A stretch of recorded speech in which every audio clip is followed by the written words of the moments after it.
Beauty and the Beast.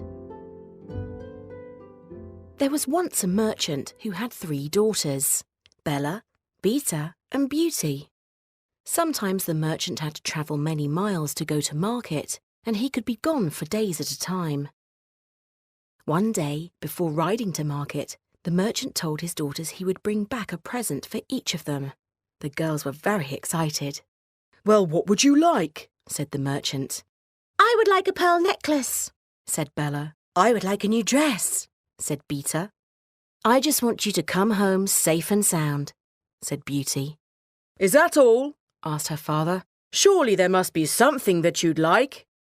Beauty thought about it for a minute, then said, "I would like a rose if you see one, a pink one if possible." The merchant said goodbye to his daughters and set off for the market.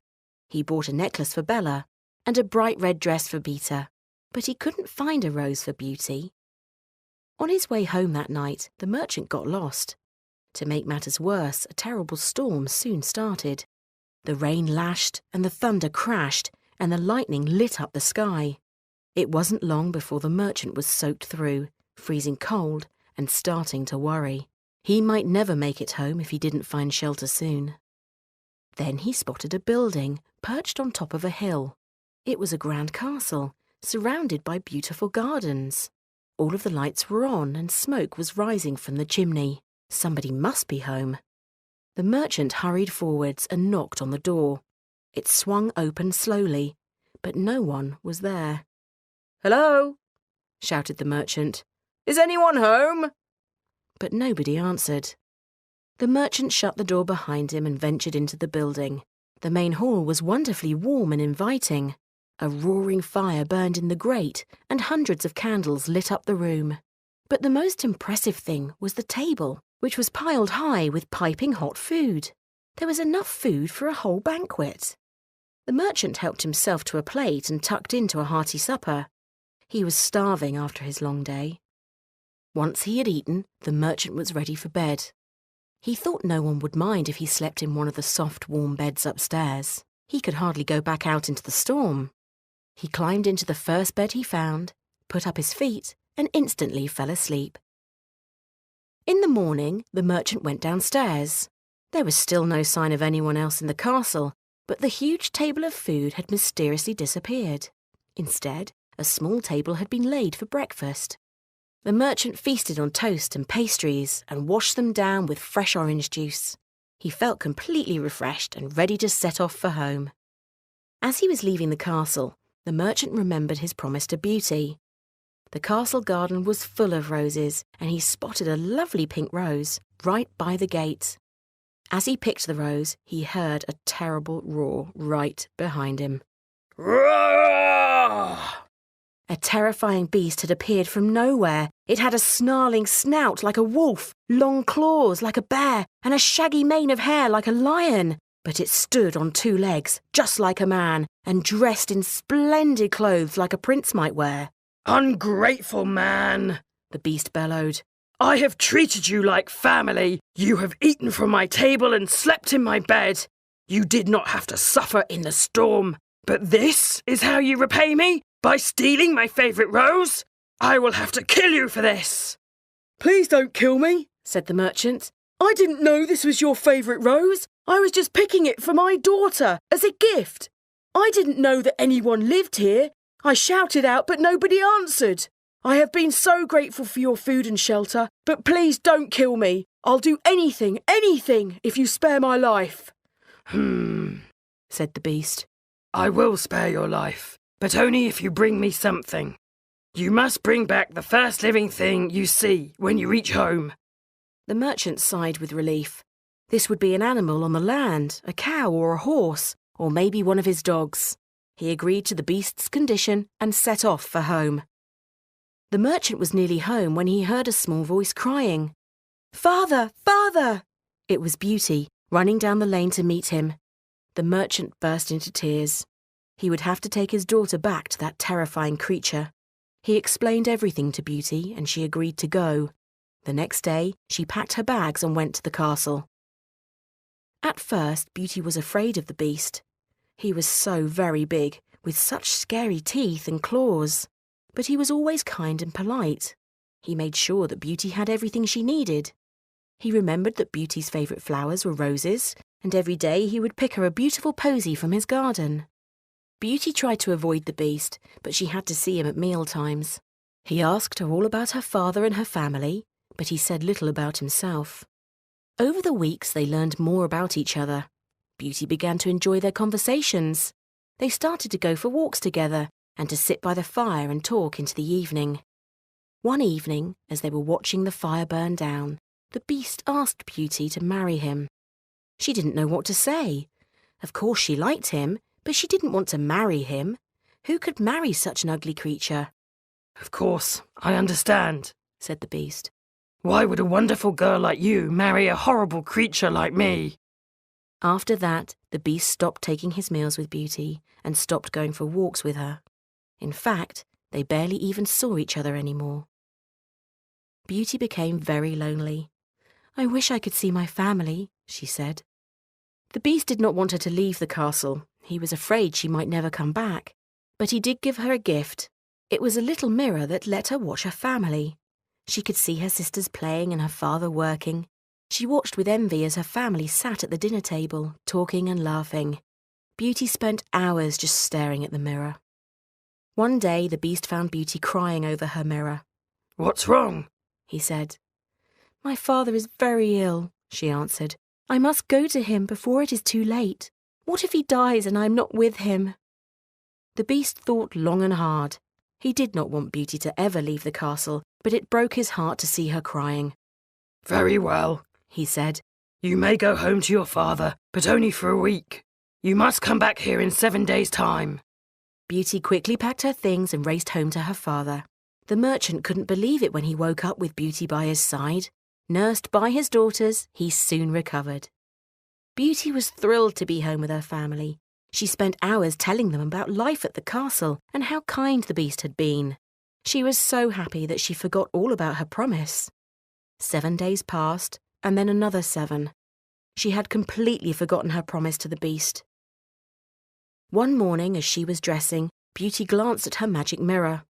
There in the reflection she saw the Beast in his rose garden, crying as though his heart had broken. I have done this, said Beauty. My poor Beast.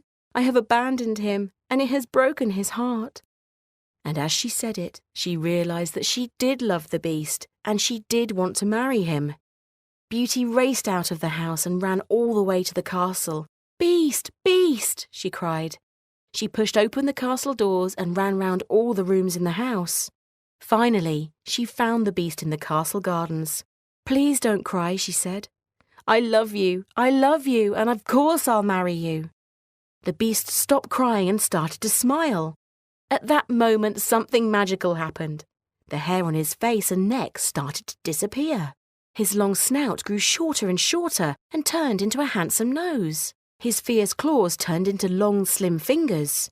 He was not an ugly beast anymore. He was a very handsome prince. Oh, Beauty, he said, I have been wanting to tell you for so long, but the spell wouldn't let me.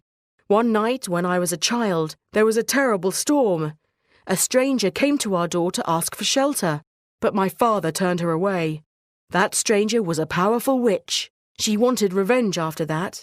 She killed my father and turned me into this monster. I would only be freed from her spell when I found someone to love me in that form. Your love has freed me from her spell. Thank you. Beauty and her prince were married the next month. Beauty's family were all invited, and the castle was decorated all over with lovely pink roses. Beauty and the prince were very happy together, and they always welcomed strangers into their home, especially on dark, stormy nights. The end.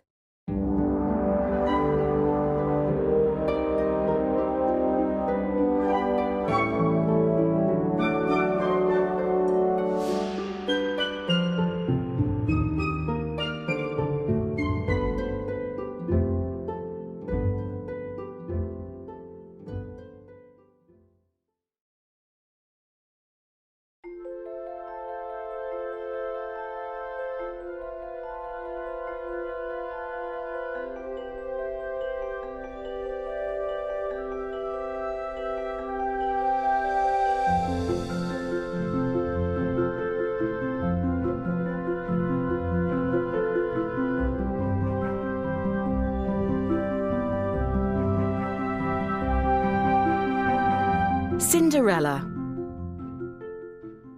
Cinderella was a happy little girl because she lived in a very happy home. Her mother and father were the most wonderful people. They were fun and exciting to be around, and they both loved their daughter very much. Cinderella's father was a strong, tall man with a booming laugh and a great sense of adventure. He often took his daughter on adventures, exploring the forest, swimming in the lake, or into the hills to fly a kite. On the walk home from their adventures, he would always pick a bunch of flowers, carefully choosing the prettiest ones from the fields around their home. These flowers are for your mother, the most beautiful woman in all the land. One day, you will be just as beautiful as her. And indeed, Cinderella's mother was very beautiful. She had thick brown hair and a beaming smile. When she smiled, Cinderella knew that she was safe and loved, and no harm would ever come to her. Cinderella and her parents were very happy together, for a while. But then something terrible happened. When Cinderella was 13 years old, her mother suddenly died and her father married again. It wasn't long before he died too. Cinderella was left alone with her stepmother and her 2 ugly stepsisters. They hated Cinderella. They pinched her and teased her and called her nasty names. It's such a shame that there's no maid in this house, said the stepmother. Cinderella just sits around moping all day. It's so lazy of her. I think she should do some chores around the house. She can start by cleaning the fireplace. So Cinderella became a servant. She had to work hard all day, scrubbing the floors, cleaning the dishes, making the beds, and darning the socks. The only time she could ever stop was in the evenings. While Cinderella was working, her stepsisters never did a thing. They were awfully spoiled. Their mother gave them expensive presents and took them on trips to the theatre and to dances, always hoping for a glimpse of the handsome Prince Charming. They wore all the latest fashions, while Cinderella was forced to wear filthy old rags. One day, a messenger arrived at the door. It was Cinderella's job to answer the door, so she quickly showed the man in. He announced that there was going to be a ball at the royal palace. It would be the event of the year, and the biggest news, Prince Charming would be there, and he wanted to find a wife. The family could hardly believe it. The stepmother and her daughters all screamed with excitement. A ball! A ball! They cried. What will we wear? Oh, Cinderella, fetch my blue dress. Cinderella, where is my pink purse? Cinderella, where are my diamond earrings? Cinderella was kept busy all week. She had to sew new dresses for her sisters and spend hours curling their hair. Every night she went back to the kitchen and cried because she wanted to go to the ball, but there was no way her stepmother would let her. On the night of the ball, Cinderella helped her sisters into their gowns, curled their hair, and pinned it up neatly. When all was ready, she helped them into the coach and waved goodbye. The minute they had turned out of the drive, she burst into tears. Oh, it's not fair, she cried. They get to go to the ball, and I have to stay here on my own and clean the house. It's just not fair. Suddenly, with a loud pop, a fairy appeared right there in the garden. Don't cry, Cinderella, she said. I am your fairy godmother, and you shall go to the ball. But I can't go looking like this, said Cinderella, looking at her dirty dress and bare feet. They wouldn't even let me in. The fairy smiled and waved her wand. Pop! The dirty dress turned into a beautiful pale pink gown. Pop! 2 beautiful glass slippers appeared on Cinderella's little feet. Now, let me think, the fairy said. You will need a coach. Every lady arrives in a coach. But what can we use for that? Aha! She pointed her wand at the garden and, pop! A coach popped up out of the pumpkin patch. Then she spotted 6 mice by the hedge. Pop, pop, pop, pop! They were turned into 4 big horses and 2 handsome coachmen. Your carriage awaits, said the fairy, and she helped Cinderella into the coach. But remember, this magic will only last until midnight. You must be back home by then. When Cinderella arrived at the ball, everyone stopped and stared. Her father had been right. Cinderella was every bit as beautiful as her mother had been. She too had thick brown hair, light grey eyes and a wonderful smile. The whole room watched as the prince stepped forwards and asked Cinderella to dance. But nobody knew who this lovely girl was. Not even her stepsisters recognised her. Cinderella danced with Prince Charming all night. They were so happy, spinning and twirling around the room, that Cinderella completely forgot about the time. Suddenly, the big clock in the corner started to chime. Bong! It was the first stroke of midnight. Without a word, Cinderella turned from the prince and dashed away. She ran down the palace steps and jumped into her coach. "Quick!" she cried. "We must reach home before the clock strikes 12. The coachman took the reins and the horses sped forwards. They were gone in a cloud of dust before the prince could reach them. But there, on the steps of the palace, he found one elegant glass slipper. It had fallen off Cinderella's foot as she fled. Cinderella got home just in time. As the clock struck 12, the magic suddenly ended. Her coach turned back into a pumpkin, the horses turned back into mice, and the ball gown turned into rags. Soon after, the stepmother and stepsisters came home, full of talk about the ball. They still had no idea at all that Cinderella had been there. Prince Charming had fallen terribly in love with Cinderella. "We have to find her," he said. "If I can't find her, I'll never be happy again. The girl whose foot fits in this slipper will be the girl I marry." The prince and his men knocked on every door in the kingdom. Soon, nearly every girl in the kingdom had tried on Cinderella's slipper, but it didn't fit any of them. One day, the prince arrived at Cinderella's house. The stepmother welcomed him in, smiling and curtsying.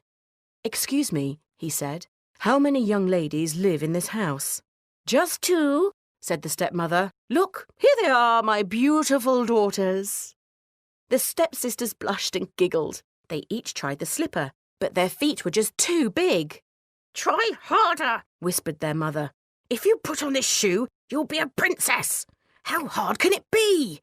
The girls pushed and pulled and tugged at the slipper, but it was no use. It was just too small. At that moment, Cinderella came in from the garden. She had been picking vegetables, and her hands were covered in dirt, but the prince still smiled at her kindly. "Why, there is another young lady in this house," he said. "She must try the slipper too." "What? Cinderella?" said the stepmother. "She's not who you're looking for. Look at her, she's filthy. She wasn't even at the ball."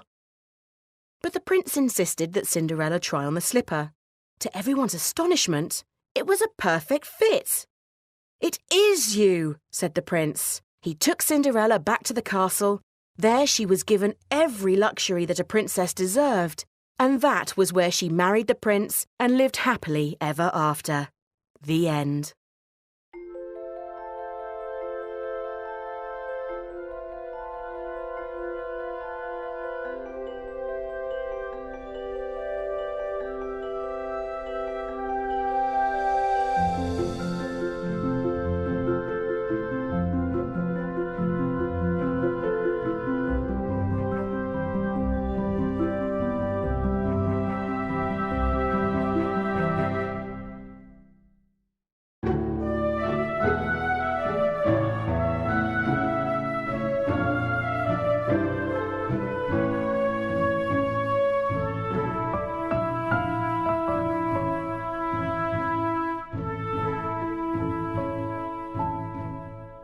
Rapunzel.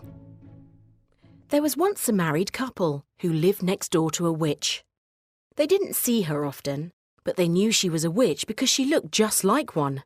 She had a warty nose, a pointed chin, and she always wore a big black hat. Her house looked just like a witch's house too, with little sooty windows, a pointy black roof, and a wobbly chimney pot that was always spouting strangely coloured smoke. Her garden, on the other hand, was very beautiful and unwitchy. It had a rose bed and a water feature and a smart little vegetable patch. In spring, the married couple discovered that they were going to have a baby.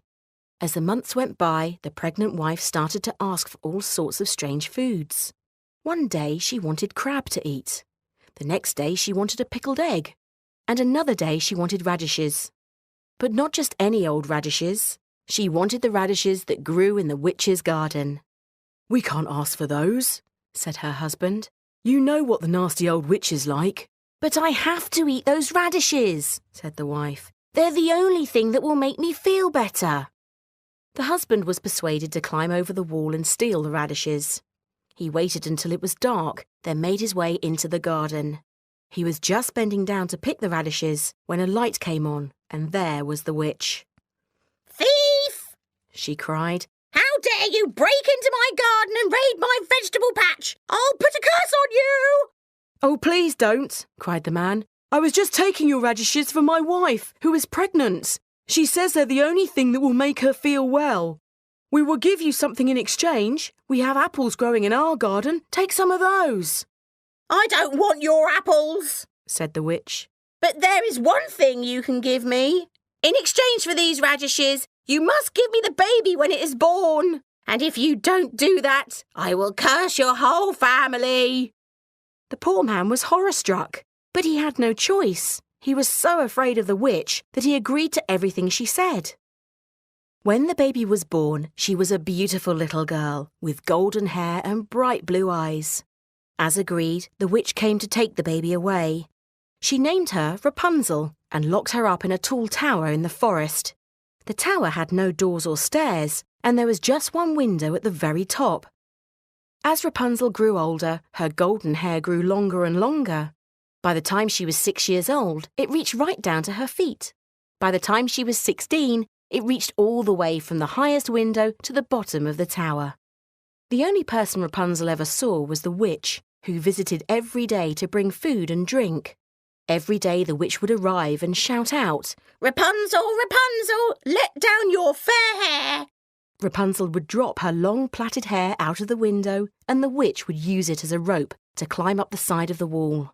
When the witch was not there, Rapunzel spent the day reading, drawing, and singing to herself. One day, a handsome prince was riding through the forest when he heard a beautiful song. He followed the music until at last he came to the high tower. There, at the top, was the most beautiful girl he had ever seen. She was sitting in the window and singing as she plaited her hair. The prince was about to call out to her when a strange old woman came hobbling up. The woman stopped at the base of the tower and shouted, "Rapunzel, Rapunzel, let down your fair hair." Rapunzel threw down her hair, and the strange old woman climbed up and in through the window. The next day, the prince rode back to the tower. He copied the witch and shouted, "Rapunzel, Rapunzel, let down your fair hair." Rapunzel didn't even look out the window. She just threw down her hair. She was quite surprised when a handsome prince came climbing into the tower. "Oh!" cried Rapunzel. "Who are you? I was only expecting that nasty old witch." The prince explained how he had heard Rapunzel singing and seen her in the tower and had fallen completely in love with her. Rapunzel soon felt the same way about the prince. He returned to the tower every day, always being careful to avoid the witch. Before long, Rapunzel made a terrible mistake. As the witch was climbing up her hair, Rapunzel said, "Ouch! You are so heavy when you climb. The prince is much more gentle." The witch was furious. "Prince!" she shouted. "How dare you bring other people into this tower? You have been deceiving me! You and your prince will be punished for this." The witch took out her scissors and cut off all of Rapunzel's lovely hair. Then she sent Rapunzel far away, out beyond the forest. Rapunzel had to live on her own, not knowing if or when she would ever see her prince again. When the prince next came to the tower, the witch played a nasty trick on him. "Rapunzel, Rapunzel!" shouted the prince. The witch dropped down Rapunzel's long gold braid out of the window, and the prince climbed up to the top. He was expecting to see his beautiful Rapunzel, but instead he came face to face with the ugly old witch. "Aha!" said the witch. "I tricked you."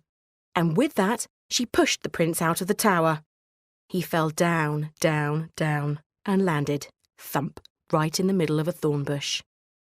He was bruised and sore, and his eyes were badly hurt. He couldn't see anything for a long time, but he desperately hoped to find Rapunzel again. One day, the prince heard a beautiful voice singing. At first he thought he was imagining it. It sounded just like Rapunzel, but he hadn't seen or heard of her for years.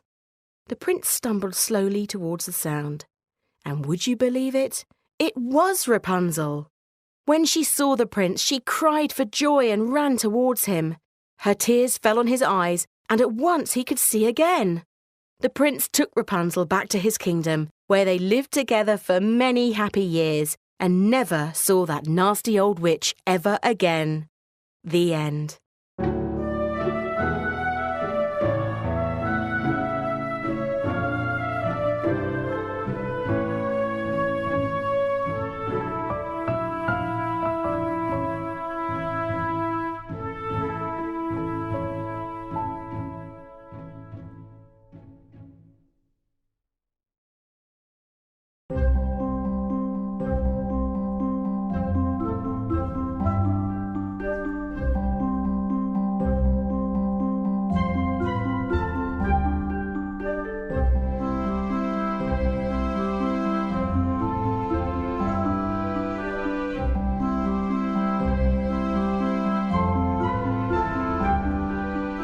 Sleeping Beauty. Long, long ago lived a king and queen who didn't have any children. One day, the queen was swimming in the river when a frog hopped onto the lily pad next to her. It was a small green frog, much like any other, but the queen knew at once that this frog was magical. I know what you wish for, croaked the frog. You wish for a child. Fear not, queen. Your wish shall be fulfilled. In the next year, you will have a little girl, and you will call her Lily. The queen was quite astonished. A magical talking frog and a wish come true. But before she could even say thank you, the frog hopped off with a splash and disappeared. Sure enough, the queen had a little girl. She was a beautiful child, with soft blonde hair and big blue eyes, the colour of the river. The king and queen named her Princess Lily, just like the frog had told them to. The king was so excited at the birth of his daughter that he decided to throw a huge party. He ordered enough food and drink for hundreds of people. There were huge roasts of meat, piping hot potatoes, exotic fruits, and enormous cakes. The king invited friends, family, and neighbours. He invited princes and lords and knights from all over the country. He invited 5 good fairies so that they could give the princess their blessings. In fact, the only person the king didn't invite was the one wicked fairy. Everybody knew that she was mean and spiteful. The king didn't want anyone like that around his precious daughter. The 5 good fairies arrived on soft fluttering wings. When the feasting was over, they lined up to give their blessings. The first fairy gave the gift of health. The second fairy gave the gift of joy. The third fairy blessed the princess with wisdom. The fourth fairy gave friendship. The fifth fairy was about to speak when, bang! A huge puff of pink smoke went off beside the royal crib. The smoke cleared, revealing a dark, stooped figure. It was the only uninvited guest, the wicked fairy. Why was I not invited to this party? Said the fairy in a loud, booming voice. What? Squeaked the king. Your invitation must have got lost in the post. Don't think you can fool me, old man, said the fairy. I know that you don't want me here. It is a great insult not to be invited, but I shall get my revenge. The other fairies will have blessed the beautiful ickle princess, but I shall put a curse on her. When she is 18 years old, the princess will prick her finger and fall down dead. The fairy threw back her head and laughed with glee. Then she clapped her hands, clap, and disappeared in another cloud of smoke. Everyone at the party was devastated. The king collapsed into his throne. The queen gathered her daughter in her arms and wept. All around the room, people were sobbing and wailing. But then the fifth fairy stepped forwards. Ahem, she said. I have not given my blessing yet. The king and queen looked up. Maybe there was some hope after all. The wicked fairy has strong magic, and I cannot undo her curse. Everyone knows that a fairy's curse is impossible to break or undo. But my magic is strong too, and I can help. With my blessing, I can save the princess. She will not die when she pricks her finger. Instead, she will fall into a deep sleep that will last for 100 years. The fairy stepped up to the baby's cot and wove her magic blessing. The king and queen thanked her, and the party broke up. Over the years, the king and queen watched as the fairy's blessings came true. Princess Lily grew up to be strong, happy, clever, and, above all, a great friend. Everyone in the kingdom loved her. As her 18th birthday drew near, the king and queen became desperate to protect their daughter from the wicked fairy's curse. They had to stop the princess from pricking her finger. The king ordered every needle in the kingdom to be destroyed. But even this was not enough. On the morning of her 18th birthday, the princess woke up bright and early.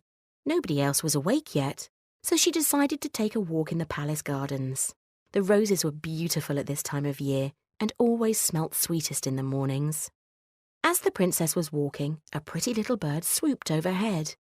It had gold wings, a silver tail, and a bright red head, like a jewel. "Hello, bird," said the princess. "It is my birthday today." The bird tweeted back at her, then swooped down onto her shoulder. In its beak, it clasped a beautiful blood-red rose. It was just the same colour as the bird's pretty head. "Is this for me?" said the princess. "Well, that's my birthday present of the day. What a thoughtful little bird you are." She reached out to take the rose, but as her fingers wrapped around the stem, a long, sharp thorn pierced her skin. "Ouch!" cried the princess. "That hurt." She looked down at her finger to see a single spot of blood well up, and then she remembered the curse. The bird let out a piercing shriek, sprung from Lily's shoulder, and disappeared in a puff of pink smoke. It had not been the bird at all, but the wicked fairy in disguise. The princess walked back to her room in a daze. She climbed into bed, lay down her head, and at once fell into a deep, deep sleep. All over the castle, people fell asleep where they were. The king fell asleep on his throne. The queen nodded off in the bath. The cook started snoring as he stirred a pot. The horses nodded off in the stables, and the doves fell asleep on the roof. Years and years went by. The hedges around the castle grew tall and wild without any gardeners to tend to them. The stone walls crumbled, and grass sprung up between the tiles of the courtyard. Beyond the castle walls, stories were told about a beautiful princess in an enchanted sleep. Not many people believed the stories. They had forgotten all about the wicked fairy and her curse. But one young man believed the stories. He was a handsome prince, with dark hair and eyes as green as a frog. One day he announced to his friends, "I will set out to find the princess. I will save her from the curse." His friends all laughed at him. "Those stories are nonsense," they said. "There is no princess in that old castle." But the prince was determined. He saddled up his horse and set out at once. His friends reluctantly followed. They didn't believe in magic or fairies or curses, but didn't want to miss out on an adventure. When the prince reached the castle walls, he found his way was barred. Huge thorny roses covered the castle walls and hid the entrance from view. The prince and his friends drew their swords and hacked away at the plants. Eventually, they reached the gate and stumbled into the courtyard. It was just like the stories said it would be. Every single person in the castle was fast asleep. The prince's friends were afraid. "There is a strange magic here. Let's leave," they pleaded. "Not now," said the prince. "If the stories are true, then I have to find the princess and save her. We must head for the tallest tower. That is where she will be." The prince carefully stepped over the sleeping guard dogs. He passed the throne where the king was softly snoring. He passed servants asleep on the stairs where they stood. He climbed up the spiral stairs that led to the top of the tallest tower, and there he found the princess. She was peacefully sleeping, and was every bit as beautiful as the stories had said. Her golden hair was curled around her shoulders. She had soft, rosy cheeks and blood-red lips. The prince knew at once that he was in love. He could never leave the princess there. He leaned forwards and gave the princess a soft kiss. Her eyes fluttered open and fixed on his. At that moment, the rest of the palace sprung to life. No one had any idea that they'd been asleep for 100 years. The king and queen were overjoyed that their daughter was alive and that she had fallen in love. A royal wedding was held at the palace, and the king threw a huge feast in celebration. Everyone was invited. Royals and servants and fairies all came to the party. And what became of the wicked fairy? Well, she got stuck as a little red bird, which made it hard to be frightening and wicked. In time, she learned to be kind and generous, so the other fairies forgave her and turned her back into a fairy, and everyone lived happily ever after. The end.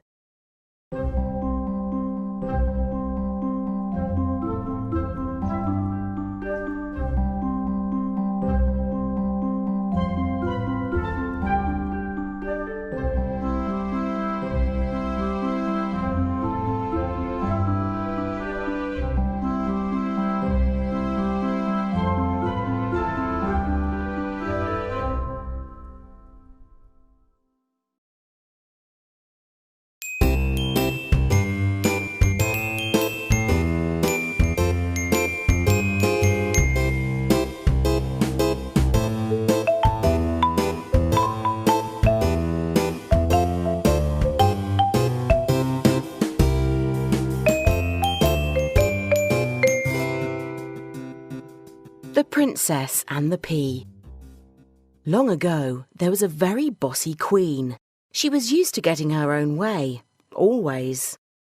The queen had one child, a handsome prince. She made sure he had the best in everything. He only wore the finest clothes.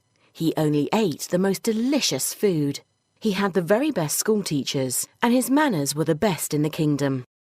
When it was time for the prince to marry, the queen was anxious that he would find himself a good match. "Listen, son," she said. "Every girl in the kingdom will want to marry you, but you must only settle for the best. It is important that you marry a real princess. Not every girl that claims to be a princess really comes from royalty." "But how can I spot a real princess?" asked the prince. "Well," said the queen, "she will only wear the finest clothes. Her hair will be beautifully arranged. She eats only the most delicate food. She has the finest education. She has the voice of an angel. And she only has the very best manners." So the prince travelled around the kingdom in search of a princess to marry, but he only met with disappointment. There were lots of princesses, but there was always something wrong with them. There were girls with pretty faces and lovely clothes, but terrible manners. There were girls with excellent manners and beautiful hair, but with harsh, screeching voices. And the worst thing was that the prince just didn't like any of them. The prince returned home, alone and disappointed. The king and queen were sad to see him like that, but were glad that he would only marry a real princess. One evening, there was a terrible storm. Lightning flashed outside the castle windows and thunder boomed in the dark night sky. Suddenly, someone knocked on the castle door. The prince opened the door, and there stood the most beautiful girl. Her fine clothes were soaking wet, and water dripped from the end of her long hair. Her delicate slippers were caked with mud. "I was out with my driver when the storm struck," she said. "Now we are lost, and the horses are scared of the storm. Can we rest here for the night?" The prince was shocked. This girl had the voice of an angel. Maybe she was a real princess. "Of course," said the prince. "You must take shelter here." The girl was invited in and introduced herself as a local princess. The prince was amazed, and the king was delighted. Only the bossy queen was suspicious. "I do not believe this girl," said the queen. "So many girls pretend to be princesses, but there is only one way of finding out if she is really a princess."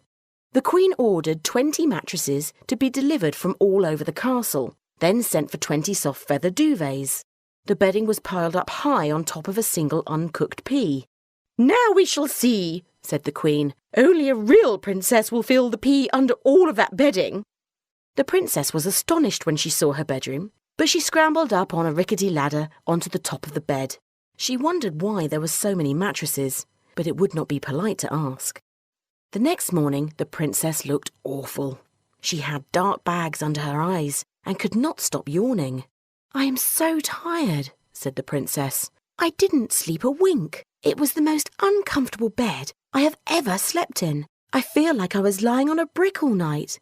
My body is bruised, black and blue all over." The Queen beamed with joy. "Only a real princess could have felt one tiny pea through all of those mattresses," the Queen explained. "You must be married at once." In no time at all, the prince and princess were married. They lived happily ever after, and as for the pea, it was placed in the Royal Museum, and you can still see it there today. The end.